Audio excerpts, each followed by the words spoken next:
Hello बच्चों, आइए प्रश्न को देखते हैं। तो प्रश्न में दिया है, एक विद्युत अपघट्य के विलयन के लिए विशिष्ट तुल्यांक तथा मोलर चालकताओं की परिभाषित कीजिए तथा इनके मात्रकों को भी लिखिए।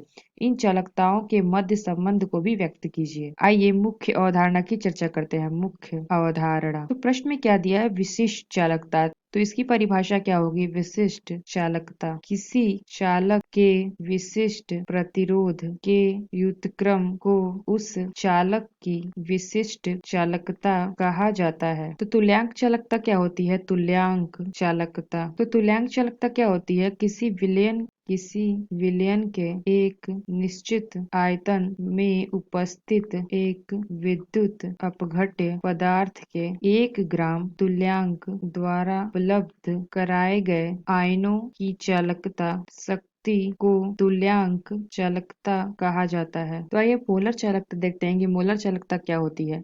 मोलर चालकता, इसको हम लैम्डा m से प्रदर्शित करते हैं। तो इसकी परिभाषा क्या होगी? किसी विद्युत अपघट्य के उस विलयन की चालकता जिसे 1 ग्राम अणु विद्युत अपघट्य खुला हो। तो यहाँ पे हमने क्या देखा कि विशिष्ट चालकता क्या होती है? तो किसी चालक के विशिष्ट प्रतिरोध के व्युत्क्रम को उस चालक की विशिष्ट चालकता हम कहते हैं।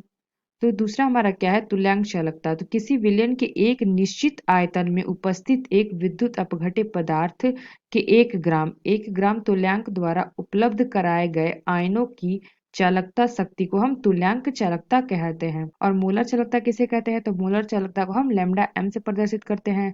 तो किसी विद्युत अपघट्य के उस विलयन की चालकता जिसमें 1 ग्राम अणु विद्युत अपघट्य घुला हो, उसे हम क्या कहते हैं? मोलर चालकता। और हमें प्रश्न में क्या दिया है कि इनके मात्रक को लिखिए, इन चालकताओं के मध्य संबंध को भी व्यक्त कीजिए। तो आइए विशिष्ट चालकता देखते हैं। विशिष्ट चालकता। तो विशिष्ट चालकता को हम कप्पा से प्रदर्शित करते हैं, बराबर 1/रो। ये हमारा क्या है? विशिष्ट प्रतिरोध है। तो विशिष्ट प्रतिरोध के व्युत्क्रम को विशिष्ट चालकता कहते हैं। तो यहाँ पे हमारा क्या हो जाएगा? यहाँ पे हमारा हो जाएगा R बराबर रो गुड़े L/A। तो यहाँ से हम रो का मान निकालेंगे तो ये आ जाएगा हमारा R गुड़े A/L। अगर हम इसका उल्टा कर दें तो ये हमारा आ जाएगा 1/रो बराबर 1/R L/A गुड़े। तो यहाँ पे हमारा विशिष्ट चालकता बराबर क्या हो जाएगा? यानी कप्पा बराबर, तो यहाँ पे जो हमारा 1/R है इसको हम क्या कहते हैं? C कहते हैं। तो ये हमारा हो जाएगा कप्पा बराबर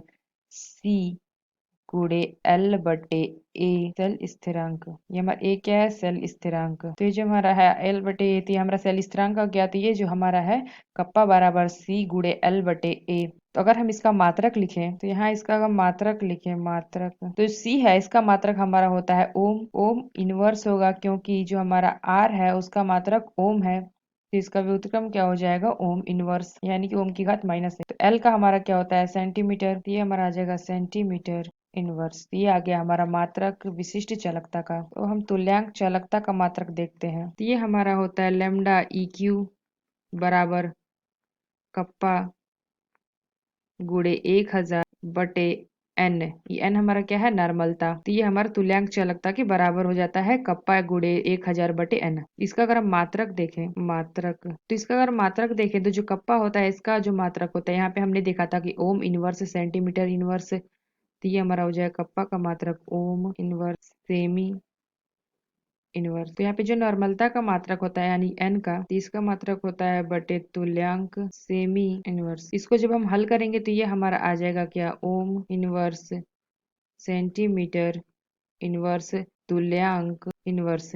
तो ये हमारा आ गया क्या? लैम्डा EQ का मात्रक, यानी कि तुल्यांक चालकता का मात्रक। तो आइए मोलर चालकता का देखते हैं। मोलर चालकता। तो मोलर चालकता को हम लैम्डा m से प्रदर्शित करते हैं। तो ये लैम्डा m बराबर ये किसके होता है? कप्पा गुड़े 1000/m। m हमारा क्या है? मोलरता। तो इसका अगर हम मात्रक देखें तो वो क्या होगा? मात्रक, तो जो कप्पा होता है इसका मात्रक क्या होता है? Centimetre inverse. तो सेंटीमीटर ओम इनवर्स गुड़े, और मोलरता का क्या होता है मात्रक? Mole inverse litre. तो इसको जब हल करेंगे तो ये हमारा आ जाएगा centimetre square ohm inverse mole inverse. तो ये आ गया हमारा मात्रक मोलर चालकता का।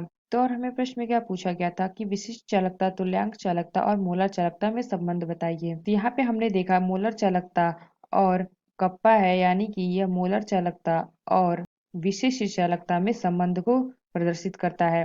और यहाँ पे हमने देखा तुल्यांक चालकता और विशिष्ट चालकता यानी कि कप्पा, इसमें यह संबंध है। तो अगर हम बात करते हैं तुल्यांक चालकता और मोलर चालकता में संबंध, तो वो क्या होता है। तो मोलर चालकता और तुल्यांक चालकता में संबंध ज्ञात करें तो लैम्डा EQ तो गुणे n कर दें हम, तो ये हमारा हो जाएगा कप्पा गुणे 1000। तो लैम्डा लैम्डा m गुणे m, ये आ जाएगा k गुणे 1000। तो ये दोनों अगर बराबर होंगे तो ये हमारा कहाँ क्या आ जाएगा, तो ये आ जाएगा हमारा लैम्डा EQ बटे लैम्डा m बराबर m बटे n। तो ये हमारा संबंध आ गया तुल्यांक चालकता और मोलर चालकता में संबंध। तो आशा करते हैं आपको समझ में आया होगा। धन्यवाद।